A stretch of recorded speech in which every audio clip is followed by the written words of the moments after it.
Hi అండి, ఎలా ఉన్నారు అందరూ? ముందుగా అందరికీ welcome to my channel. So అందరు ఎలా ఉన్నారు? చాలా రోజులైంది కదా లాంగ్ వీడియోస్ చేయలేదు. సో ఈరోజు బెండకాయ ఫ్రై, తర్వాత మా చపాతీ చేశాను అనమాట. టమాటో వేసి బెండకాయ ఫ్రై చేశాను. మా ఇంట్లో అయితే అందరూ ఇలానే తింటారు. మీ ఇంట్లో ఎలా తింటారో కమెంట్ చేయండి. ముందుగా బెండకాయల్ని బాగా తురుముకోవాలండి. అంటే బాగా వాష్ చేసుకొని పక్కన పెట్టేసేయాలి. నీళ్ళలోనే వదిలేయకూడదు. నీళ్ళలోనే వదిలేస్తే ఆ జిడ్డు చాలా ఎక్కువ అయిపోతుంది అనమాట.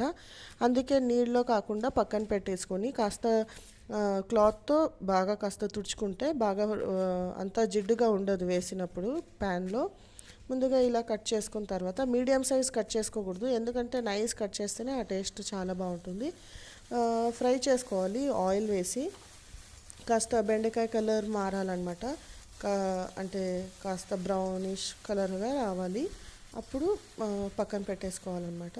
ముందుగా ఇలా జిడ్డు అంతా పోవాలండి. ఈ జిడ్డు బెండకాయ జిడ్డు అంతా పోతేనే అప్పుడు ఏమంటారు ఫ్రై బాగుంటుంది.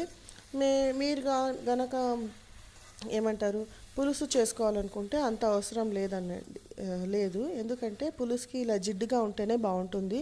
కొబ్బరి మసాలా వేసుకొని చేసుకుంటారు కదా, అలా కూడా చాలా టేస్టీగా ఉంటుంది. కొబ్బరి పేస్ట్ వేసుకుంటారు, అల్లం వెల్లుల్లి తర్వాత పచ్చి కొబ్బరి పేస్ట్ వేసి చేస్తారు మా సైడు. మా అమ్మ వాళ్ళైతే, మా అత్తయ్య సైడ్ వాళ్ళైతే ఇలా ఫ్రై చేస్తారనమాట, టమాటోస్ వేసి. బాగుంటుంది, ఇది కూడా ట్రై చేయండి. నేనైతే రెండు రకాలు కూడా చేస్తానన్నమాట. నాకైతే మా అమ్మ వాళ్ళ సైడే ఇష్టం అవుతుందన్నమాట. ఎందుకంటే అది పచ్చి కొబ్బరి తర్వాత అల్లం వెల్లుల్లి తురుము, ఆ స్మెల్ తర్వాత ఆ జిడ్డు చాలా టేస్టీగా ఉంటుంది టమాటో అన్నీ వేసి. ఒకసారి అది కూడా వేసి చేసి చూపిస్తాను. తర్వాత వచ్చేసి పక్కన ప్యాన్ పెట్టుకొని ఇప్పుడు ఫ్రై చేసుకుంటాం కదా, ఆ ప్యాన్లోనే నేను చేయట్లేదండి, ఆ బాండీలోనే. ఎందుకంటే చాలా ఫ్రై చేసి చేసి బ్లాక్ అయిపోయి ఉంటుంది కదా, అందుకే నల్లబడిపోయి ఉంటుంది. అందుకే నేను ఇంకో కొత్త ప్యాన్ తీసుకొని పక్కన ఇంకోటి, దాంట్లో ఉల్లిపాయలు తర్వాత పచ్చిమిర్చి ఆప్షనల్ అండి, వేసుకుంటే వేసుకోవచ్చు లేకుంటే లేదు. పచ్చిమిర్చి వేస్తే కాస్త టేస్ట్ డిఫరెంట్ బాగుంటుంది. అది కూడా కారం కూడా వేస్తాను, ఒక్క పచ్చిమిర్చి చాలు, ఎందుకంటే కారం వేస్తాం కదా, ఒక పచ్చిమిర్చి చాలు. పులుసు అయితే పచ్చిమిర్చి ఒక్కటే వేస్తామండి మిక్సీకి వేసి, కారం పొడి వేయమన్నమాట. అందుకే ఆ టేస్ట్ చాలా బాగుంటుంది. ఇప్పుడు కాస్త ఉల్లిపాయలు మగ్గాక ఉప్పు కారం పసుపు ధనియాల పొడి అంతే అండి దీంట్లో వేసేది. మీరు కావాలంటే వెల్లుల్లి నైస్గా కట్ చేసుకుని కూడా వేసుకోవచ్చు, అది కూడా బాగుంటుంది. కాస్త ఉప్పు బాగా మగ్గాలండి, స్మెల్ ఉల్లిపాయ స్మెల్ పోవాలన్నమాట. కాస్త పోయిన తర్వాత పసుపు కారం తగినంత వేసుకోండి. పిల్లలు ఉంటే కాస్త తక్కువ వేసుకోండి. నేనైతే కాస్త తక్కువ వేసుకుంటాను, ఎందుకంటే మా పిల్లలు ఎక్కువ కారం అయితే తినారనమాట. అందుకే ధనియాల పొడి కాస్త ఎక్కువ వేసుకుంటాను, కాస్త ఫ్లేవర్ బాగుంటుందని. బాగా ఫ్రై ఇది చేసుకోవాలి ఆనియన్స్ అన్నీ, ఉల్లిపాయలన్నీ బాగా మగ్గాలన్నమాట. తర్వాత టమాటాస్ వేసుకోవాలన్నమాట. టమాటో పండు వేసుకొని కాస్త వేగాలి బాగా. టమాటా పండు వేగాక తర్వాత బెండకాయ ముక్కలు వేసుకోవాలి. టమాటా ముక్కలు వేగాలని కాస్త 5 నిమిషాలు మూత పెట్టేసేయాలండి. మూత పెట్టేస్తే బాగా వేగుతాయి అన్నమాట. ఆ వాటర్ అనేది పైన రావాలి, అప్పుడు బాగా టేస్ట్ అనేది వచ్చేస్తుంది. టమాటో టేస్ట్ ఏమంటారు పుల్లదనం అంటారు కదా, పుల్లదనం వస్తుందన్నమాట. ఒక 10 మినిట్స్ లేదా 5 మినిట్స్ అయినా చాలండి. కాస్త బాగా లో ఫ్లేమ్లో పెట్టి టమాటా ముక్కల్ని మగ్గించాలి. హై ఫ్లేమ్లో పెడితే ఇది అయిపోతుంది, మాడిపోతుంది అనమాట, టేస్ట్ స్మెల్ వేరేగా వస్తుంది. సో లో ఫ్లేమ్లోనే బాగా మగ్గించాలి. ఇలా బాగా 5 మినిట్స్ లేదా అట్లీస్ట్ 5 మినిట్స్ అయినా మగ్గనివ్వాలండి, ఎందుకంటే టమాటా ముక్కలు బాగా మెత్తగా అవ్వాలి. అప్పుడే బెండకాయ ముక్కల్ని బాగా తగిలి చాలా టేస్టీగా ఉంటుంది, డిఫరెంట్గా ఉంటుంది. చూడండి ఇలా 5 మినిట్స్ ఇలా చేసేయాలి. ఇప్పుడైతే అందరికీ హాలిడేస్ కదా, అందరు ఏ ట్రిప్కి వెళ్తున్నారో కమెంట్ చేయండి. అంటే ఇక్కడైతే ఎండలు ఉన్నాయండి, బెంగళూరులో 33 డిగ్రీ అనమాట. మా అమ్మ వాళ్ళ సైడ్ అయితే 40 డిగ్రీ అలా ఉన్నాయి. అందుకే చూడాలి, నెక్స్ట్ మంత్ ఇలా వెళ్ళాలన్నమాట. చూద్దాం, కాస్త వర్షాలు ఎక్కువ అయితే అప్పుడు వెళ్ళొచ్చు అనమాట. అందుకే వెయిట్ చేస్తున్నాము. పిల్లలకి ఏదైనా ఒక యాక్టివిటీలో పంపించాలి, ఏదో స్విమ్మింగ్ లేదా డ్యాన్స్, ఎలా ఏదైనా ఒకటి.